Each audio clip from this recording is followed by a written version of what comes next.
Makakasama natin dati pong opisyal ng Armed Forces of the Philippines, si retired Brigadier General Carlos Kita na nagsilbi rin na Chief of Military Intelligence Group 17, nanguna sa mga counterintelligence operations ng atin pong Armed Forces of the Philippines. General, maayong gabi Admar at MJ po inyong makakasama dito sa SMNA. Maraming salamat sa inyong oras. Good evening, sir. Magandang gabi, Admar and MJ. At Opo. magandang gabi sa mga tagapakinig ninyo. Opo, General.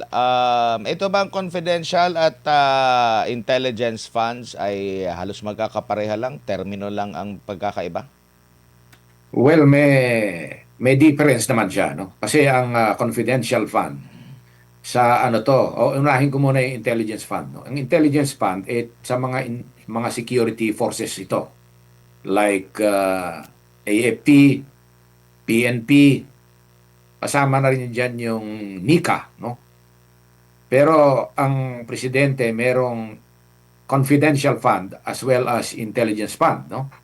Which is 4.5 billion. Ngayon, ang confidential fund naman, ito yung nasa GAA allocated on a yearly basis na lump sum ito purposely para sa gamitin ng mga national government agencies, ng LGUs, GOCC, no?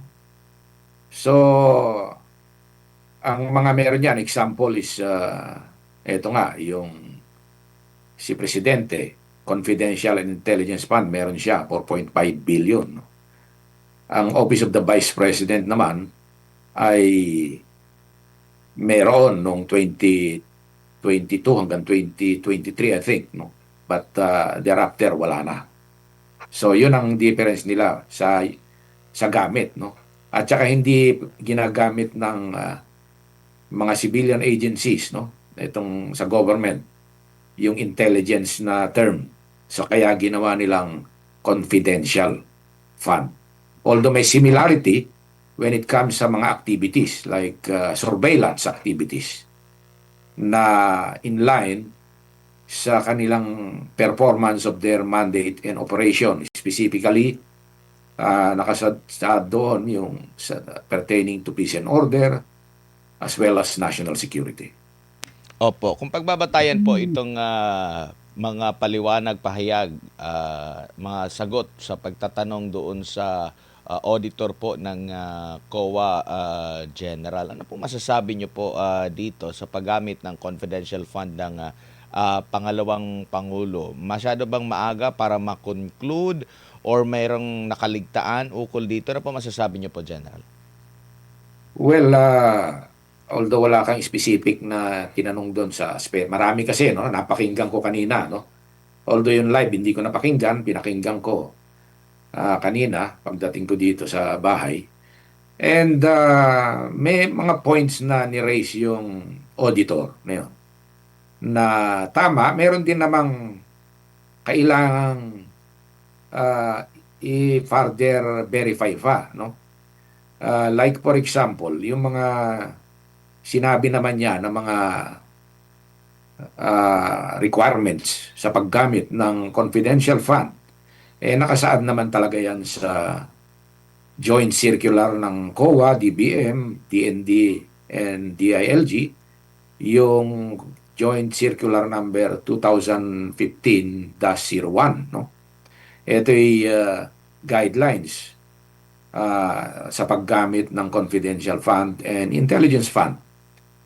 Ngayon, marami siyang binanggit doon. Yung iba, tama, like for example, yung exclusive, yung paggamit ng mga ayon sa nakasaad doon sa yung section 4.8, no, ng circular, no. Doon nakalagay yung like for example yung purchase of information, rewards sa mga informant, mga rentals ng mga safe house, and other activities na related sa confidential activities ng ahensya. Meron lang akong doon, may binanggit siya na hindi raw ayon yung yung I think 10 million na traveling expenses, no.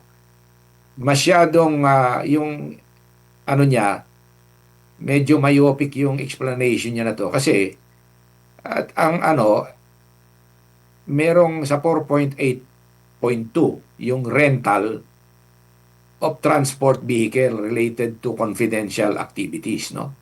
So yung rental, in fact, marirelate mo yan sa traveling expenses, no. Hindi lang siguro na isaad ng Office of the Vice President yung specifics dito, no. Kung saan nirenta na nagrent ng mga sasakyan. Kadalasan kasi pag yung iba kagaya ng sinabi niya, ang pagkakaalam na pag sinabing traveling, sumakay ka na eroplano, ng barko, ng yun lang. Hindi mo kinonsider na yung rental of transport vehicle is also related to travel, no? So, medyo yun, it has to be qualified. So, kailangan yun. Yun namang binanggit niya yung sa medical, although hindi nakasaad nga yan, no? Medical supplies, na I think umabot yata ng 40 million, di ba? Dito sa sa ang sistema kasi ng sa intelligence, sa practice, kadalasan talaga, no? Pag sinabing payment of rewards, kadalasan yung yung binabayad ay pera. Pero sa mga ibang lugar, depende yan. Pwede mong ibayad in kind pag tinanggap ng ng agent, no? Depende yan. So dito sa 4.8.5, no, ng circular na sinasabi ko. Payment of rewards to informers, no? Dapat non-employee ito, no? So dito sa aspeto na to, kailangan pa rin i-qualify yan. Bakit ipinasok ng Office of the Vice President yung procurement ng mga medicines, no? Maaring sa akin lang naman, no? So kailangan sagutin pa ng gusto. Baka naman in need yung informant, no? O mas gusto nila yung in-kind assistance as a form of reward, hindi pera, no? Maaring ganon, no? So yon, example lang yon. Sa siguro magtanong ka ng specific. Marami kasing sinabi, no? Opo. Pero general, sa kabuuan, meron ka bang mga narinig o parang sa kanina, sa mga paliwanag, sa mga pagtatanong na naging selective lang, pinili lang yung mga impormasyon, lalo na kung may mga intriga na mabuo laban sa pangalawang Pangulo? Oo, napuna ko yun, no? Meron pa nga isang tinanong si Atty. Kapunan na hindi naman sinagot nung witness. Biglang sinabi niya, sige, wala pa. Nakalimutan ko yung specific na tanong. Basta may sinagot siyang ganon. Hindi sinagot ng witness. And yet, sabi niya, wala pa. Sige. Parang ganon, no? Mahalata mo na selective yung pagtanong. Although, ganon naman talaga ang style ng mga lawyer, no? Kaya nga, minsan sinasabi, leading question, nag-o-object yung lawyer ng respondent, no? So, tapos yung sagot mismo rin ng witness, dapat kina-qualify niya yun. Kasi masyado siyang, ito kasing yung circular, kung babasahin mo lang siya na as it is, parang masyadong Sandali ha. Aanin ko lang to. Papatayin ko. Opo. Sige po, General. Ayaw mamatay. Mm. Anyway, yung kung babasahin mo tong ano, yung circular, ay parang yun na lang talaga. Meron namang mga ibang meaning dito, no? Kagaya nung yung sa ano sa parang sinabi niya na nung pag magre-report ka, as if dapat i-report mo lahat.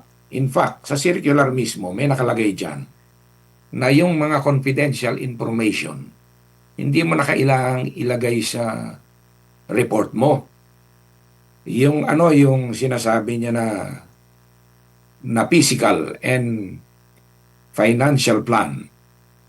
General statement yon, no? Of course, yung program and activities, nandoon, general statement lang yon. Hindi mo sasabihin yung blow by blow na gagawin mo doon, no? May mga objective ka, ilalagay mo. So, tapos yung pagre-report, siguro dapat siguro pagdating sa panahon na sa depensa, baka maaaring ilabas yan ng ano ng defense, no, na yung mga hinahanap nila ay nandiyan naman sa ano sa office lang mismo. In fact, nakalagay kasi sa circular na dapat yung mga confidential information nasa security ng mismong office, no, na humahawak nito, nasa vault. So, pero yung isa pa, yung example, yung binanggit yung Mary Grace Piatos, no? Yung Andy Lim, no? Obvious naman na talagang code yon, mga alias. Pseudonym yan, hindi yan sa mga intelligence operation kasi gumagamit talaga ng mga aliases, ng mga codes. Kasi very risky dahil yan mga agent yan, mga informant na pag nalaman ng kabila. And meron ng instance na ganyan, no? Nung may isa kaming kasama na nagkwento niya na nung na-reveal yung pangalan nung informant, dati code lang or alias, pinilit nung OPAP na ilabas. O yung commander siya ng ano, isa sa mga commander ng NPA. A week after, o less than a week, nung malabas yung tunay na pangalan, itinumba.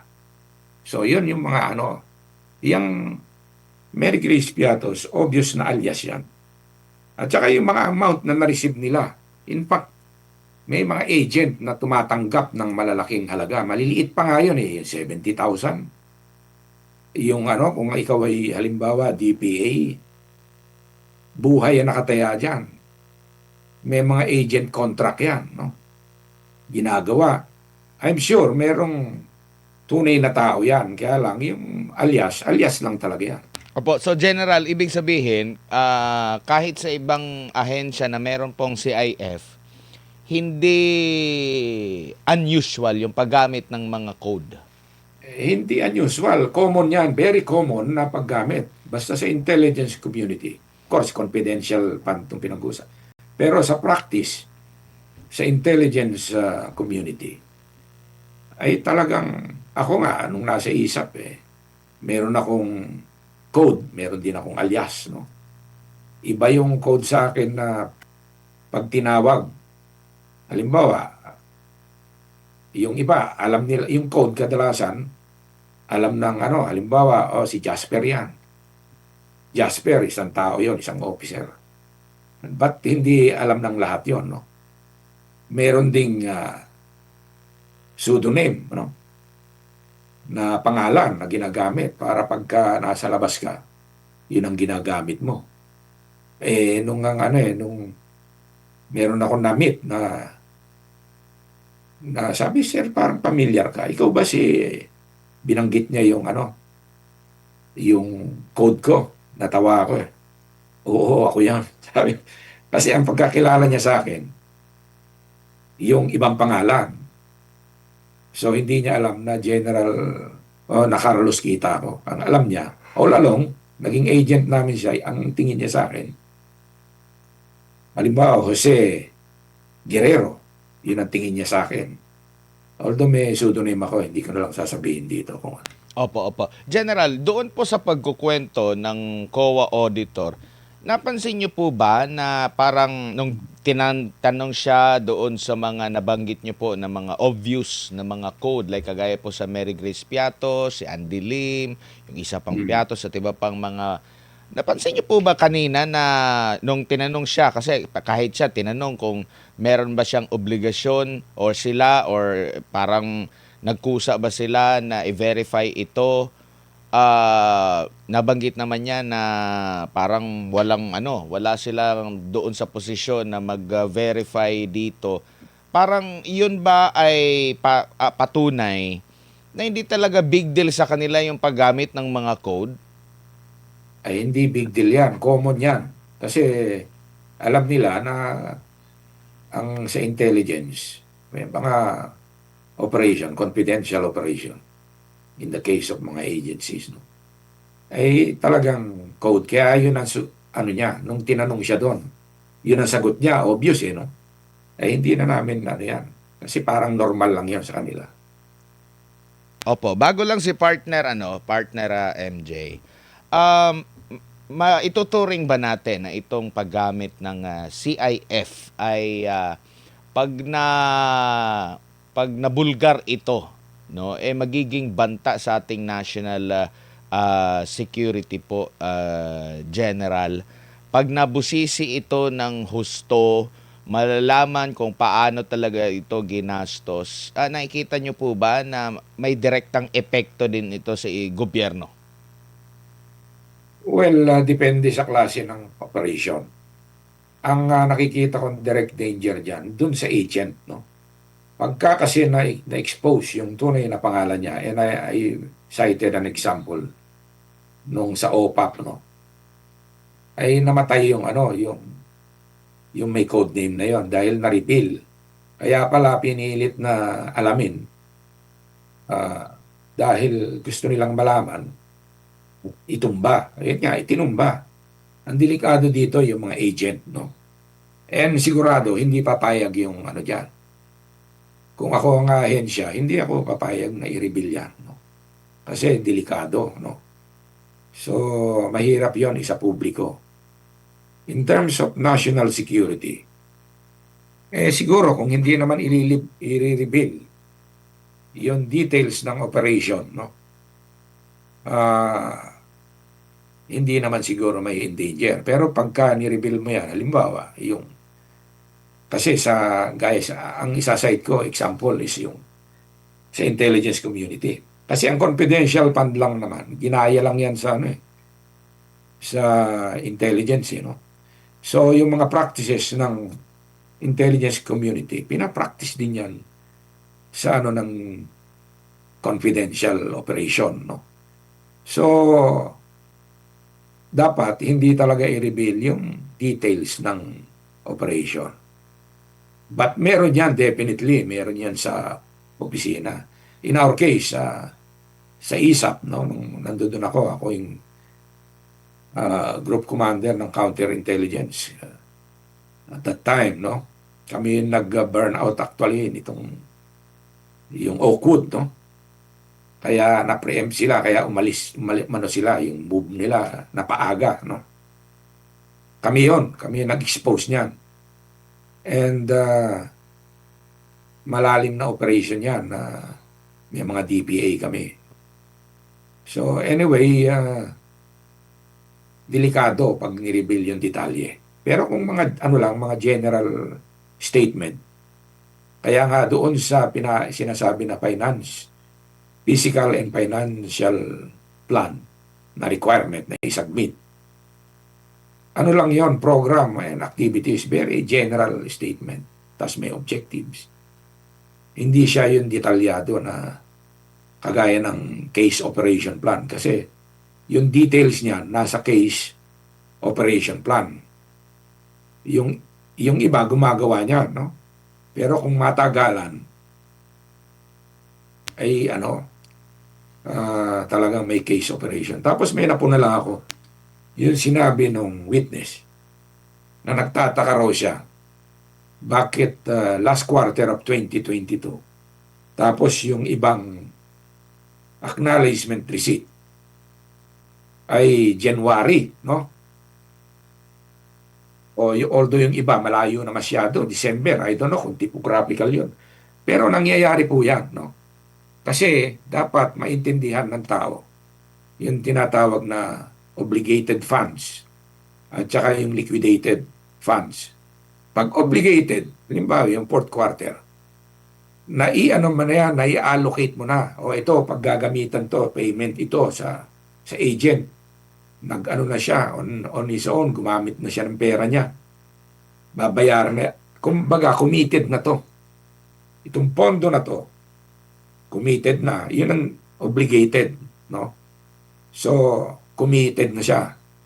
Hindi pa nagagastos, pero obligated na. Kumbaga sa contract, nagkapirmahan na kayo ng contract. So ngayon, ang susunod niyan is yung liquidation, no? Yung liquidation, eto na yan talagang payment itself. Pwedeng mangyari yan and talagang nangyayari yan sa lahat ng ahensya ng gobyerno. And may mga certain duration yan, no? Na dapat nababayaran na certain period. Merong extended payment nga, yung cash budgeting kasi tayo ngayon, no? Meron tinatawag na 3-month extension para halimbawa naisara mo yung na-obligate mo nung December. Pero pwede mong bayaran siya next month, January or February or even March. So ganon.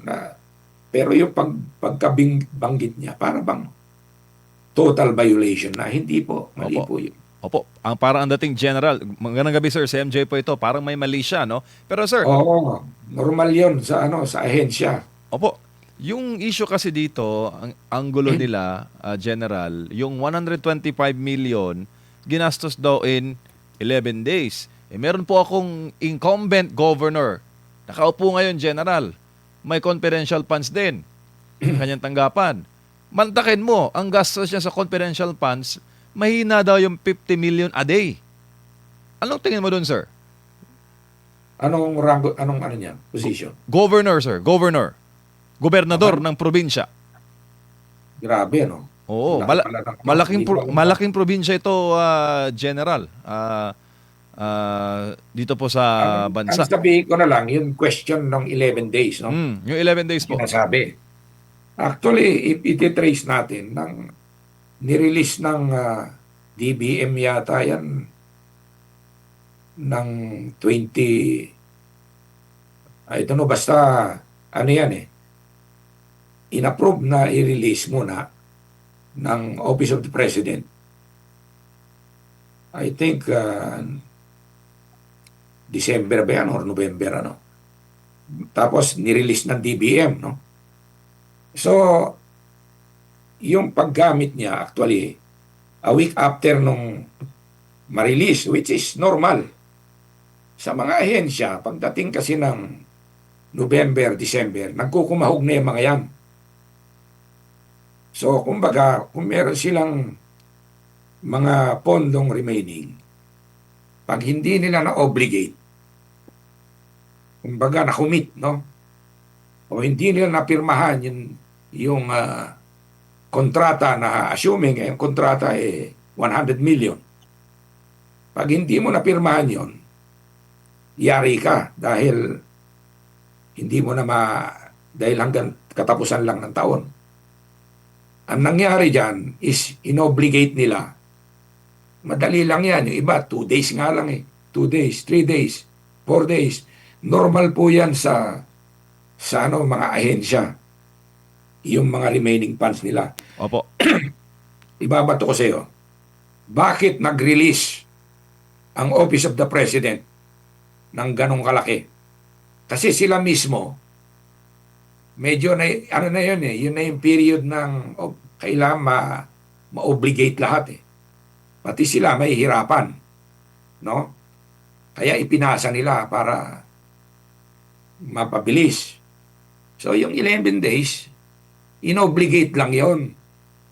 Kaya nga yung payment ng mga ibang month, the following month. So ganun yung nangyari noon. Maraming gumagawa niyan sa ahensya. Opo. General, bakit po kailangan ng confidential funds? Dalawa kasi yung opisina na hinawakan ni VP. Kanyang OVP at yung DepEd. DepEd tayo, sir. 500 million po yung napag-uusapan po na confidential funds. Bakit po kailangan ng confidential funds sa Department of Education? Ang DepEd, Opo. ano kailangan yan? Kung ako ang tatanungin mo, kasi nakalinya yan sa mga threats to national security, no? Yan yung ano bang pinaka most vulnerable na ma-recruit ng mga CPP, NPA, NDF?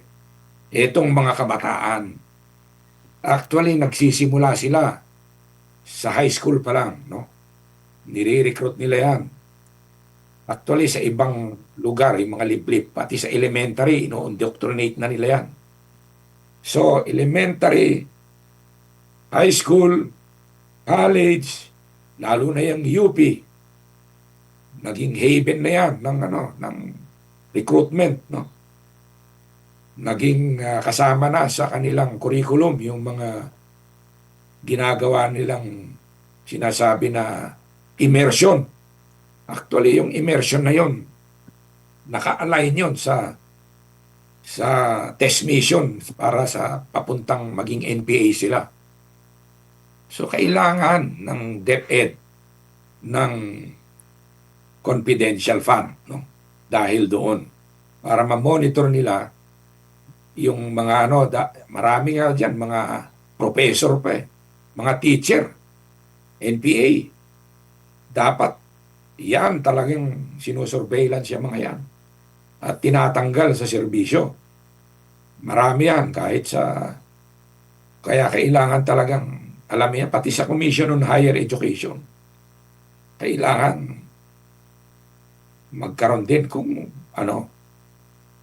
para lang doon. Kaya kung hindi man, tanggalin na lang lahat, ipasa lahat yung confidential fund doon sa mga security agencies, doon ipadala sa Armed Forces, sa PNP, sa NICA.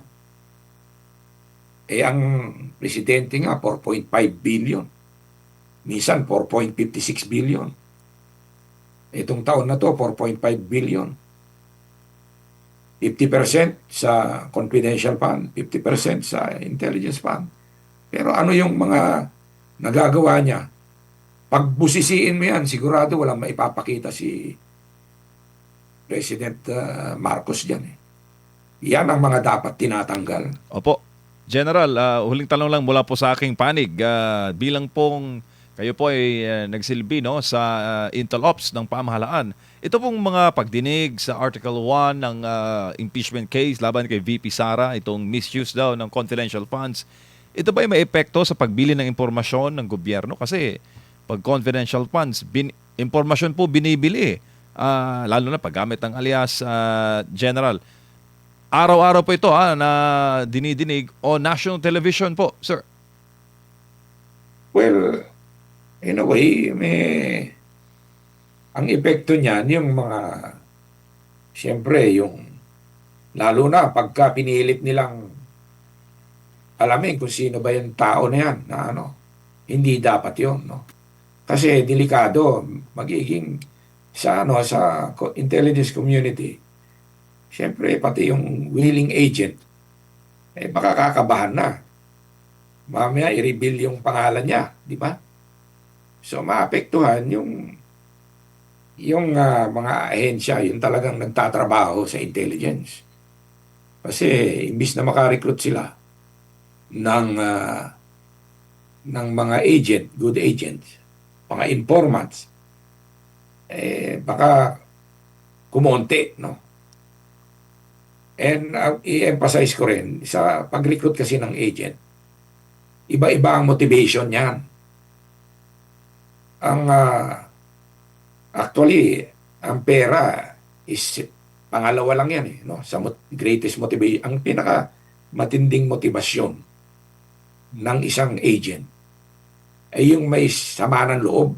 Yung mga halimbawa, winalang hiya ng mga NPA o winalang hiya ng armed forces, yung pamilya, assuming na gano'n nangyari, kaya mas madali silang ma-recruit ng NPA. Ganon din sa pag nag-recruit kami, yung motivation niya, galit pala siya sa NPA dahil pinatay yung mga magulang. Kahit walang bayad yon, pwedeng maging agent yon. Yung iba naman, ang motivation, ipagagamot mo yung parents niya may sakit. Hindi pera. O kaya gustong ipasok yung kanilang kamag-anak sa trabaho. Kaya nga, hindi naman sinabi yung reward dito. Although sabi, payment of reward. Doon sa na ang presumption is pera yon dahil payment ang sinabi. Pero you can pay using in kind. Ginamit yan sa barter trade, di ba? Opo. So kung ang gusto ng payment sa kanya gold. Sir, gusto ko gold ang payment sa akin ay hindi tatanggap ng pera yon. So, I don't know kung ba't gamot. Siguro, motivation ng is makatanggap ng mga para sa community nila. Di ba? Opo, General, kanina parang ipinamukha ng nasa prosecution sa tulong ng witness na bukod tangi si VP Sara Duterte na merong confidential fund sa OVP. Pero, ang mga lumalabas ngayon ng mga dokumento, nagtatanggol mismo, na yung confidential fund pala, pwedeng hindi inilaan sa pamamagitan ng GAA, pwedeng isiningit siya sa ibang pondo, like contingent fund mula sa Office of the President, pero same pa rin, tawag nito, confidential and intelligence funds pa rin. Kasi parang kanina, parang ang ipinamukha, parang siya lang talaga yung merong gumawa ng kontrobersya. Well, in fact, yung kay Binay, meron din naman pala siyang confidential fund na galing sa contingent fund at hindi naka-appropriate talaga doon sa GAA. Hinugot mula sa ibang pondo po, General. Ano masasabi niyo po rito? Well, dahil nga contingency fund ng presidente, maraming pwedeng paggamitan yan, no? Pero ang marami kasing nagsasabi yan na dahil walang line item na confidential fund nung taon na yun, kaya dapat daw hindi pwede. Pero sabi naman ng iba, hindi, contingency fund nga yan. Pwede yan kahit saan gamitin. Yan naman ang purpose ng contingency fund.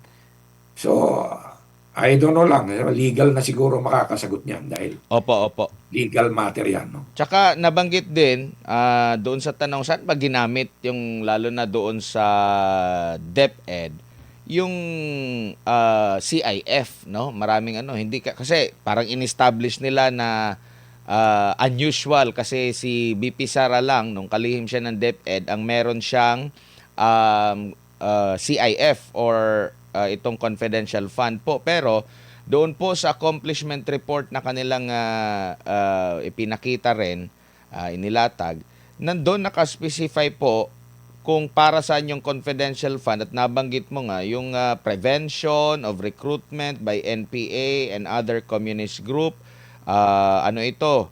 Purchase ng information in communist group recruitment within public junior high school and senior high, payment of reward to informants relative to recruitment activities of communist group being done within schools, purchase of supplies used for surveillance activities in schools, rental and of transport vehicle relative of countering insurgency programs in schools.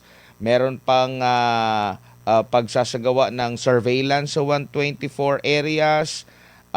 Meron pang kabilang din dito yung abuse, prevention, and control within schools reduce abuses against learners. Kabilang dito yung pag-purchase daw po ng information in relation to cases involving child pornography na talaga namang malinaw na talagang pangunahing problema ngayon sa ating mga paaralan.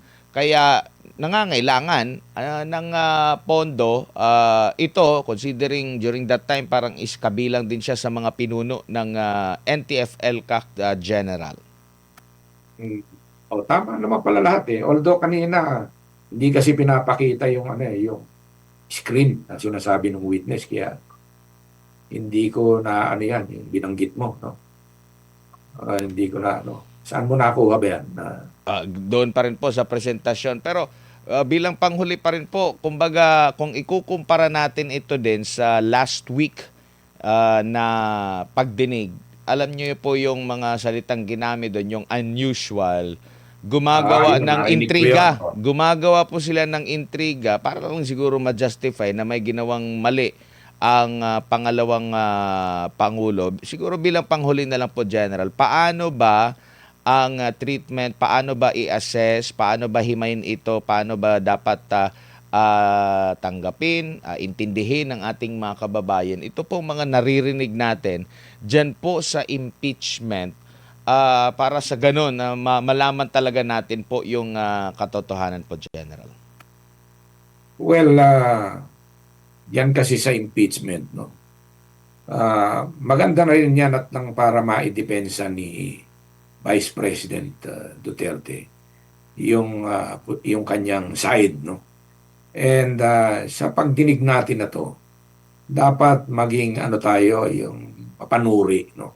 Huwag tayo basta-basta maniniwala doon sa mga, lalo na yung kagaya nun, kaya nga ino-objectan nag-o-object yung defense doon sa mga preliminary statement ng prosecutor. Kasi kinukonclude agad nila. Kaya yung objection talagang sustained, no? Sabi si De Lima nga, no?